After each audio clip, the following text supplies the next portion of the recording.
வணக்கம் மக்களே. இன்று நம்ம வீடியோவில் பேச போகிறது என்ன பார்த்திங்கன்னா, சற்றும் சாதாரணமாக தெரிஞ்சாலும் உடல் நலத்துக்கு மிகுந்த பயன்கள் தரக்கூடிய ஒரு காய்கறி பற்றி தாங்க பார்க்க போகிறோம். அதுதாங்க வெண்டைக்காய். நம்ம ஒவ்வொரு வீட்டிலையும் சமைக்கும் வெண்டைக்காய் சாம்பார், வெண்டைக்காய் பொரியல் ரொம்பவே சுவையாக இருக்கும். ஆனால் வெண்டைக்காயில் இருக்கிற ஆரோக்கிய நன்மைகளை பற்றி தெரியுமா? வாங்க அதை பற்றி மேலும் தெரிஞ்சுக்கலாம். முதல்ல ரத்தத்தில் சர்க்கரை அளவை கட்டுப்படுத்துங்க.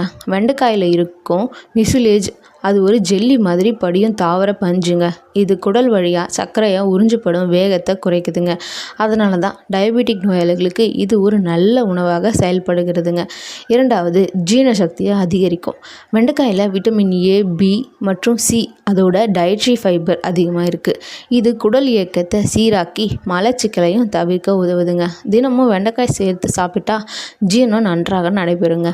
மூன்றாவது, இதய ஆரோக்கியத்திற்கு நல்லதுங்க.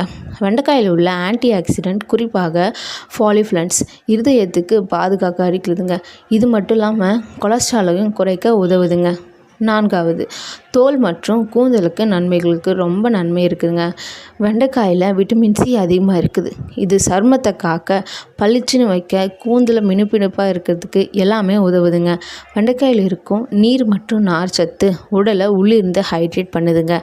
ஐந்தாவது, கருப்பை சுருக்கத்திற்கு நல்லது. அதாவது பெண்கள் கர்ப்பமாக இருக்கும்போது வெண்டைக்காயில் உணவில் நம்ம சேர்த்தோன்னா அதில் உள்ள ஃபோலிக் ஆசிட் மூலமாக குழந்தையின் நரம்பியல் வளர்ச்சி நன்றாக நடைபெறும்.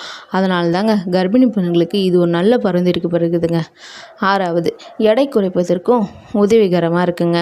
குறைந்த கலோரி, அதிக நார்ச்சத்து. இதனால தாங்க வெண்டைக்காய் எடை குறைக்க முயற்சிகள் செய்கிறவங்களுக்கு ஏற்றதுன்னே சொல்கிறாங்க. பழக்க வழக்கமாக வெண்டைக்காயை சேர்த்தா வயிறு நிரம்பி இருக்குங்க. உணர்வும் அதிக நேரமாக நிலைத்திருக்கிற மாதிரி தெரியுங்க. இப்போ பார்த்திங்கன்னா வெண்டைக்காய் சும்மா நம்ம சாதாரண காயின்னு நினச்சிட்டோம். ஆனால் அதுக்குள்ளே இருக்கிற சத்து பார்த்திங்கன்னா ரொம்ப உடம்புக்கு பயனளிக்குதுங்க. நம்ம இந்த வீடியோவில் தெரிஞ்சுக்கிட்டோங்க. இனி வெண்டைக்காயை உங்கள் உணவில் வாரத்தில் 2-3 முறை சேர்த்துக்கோங்க. சுவையும் இருக்குது, சுகமும் இருக்குங்க. இந்த வீடியோ உங்களுக்கு பிடிச்சிருந்துச்சுன்னா மறக்காமல் லைக் பண்ணுங்கள், ஷேர் பண்ணுங்கள், கமெண்ட் பண்ணுங்கள், சப்ஸ்கிரைப் பண்ணுங்கள். நன்றி. மீண்டும் சந்திப்போம்.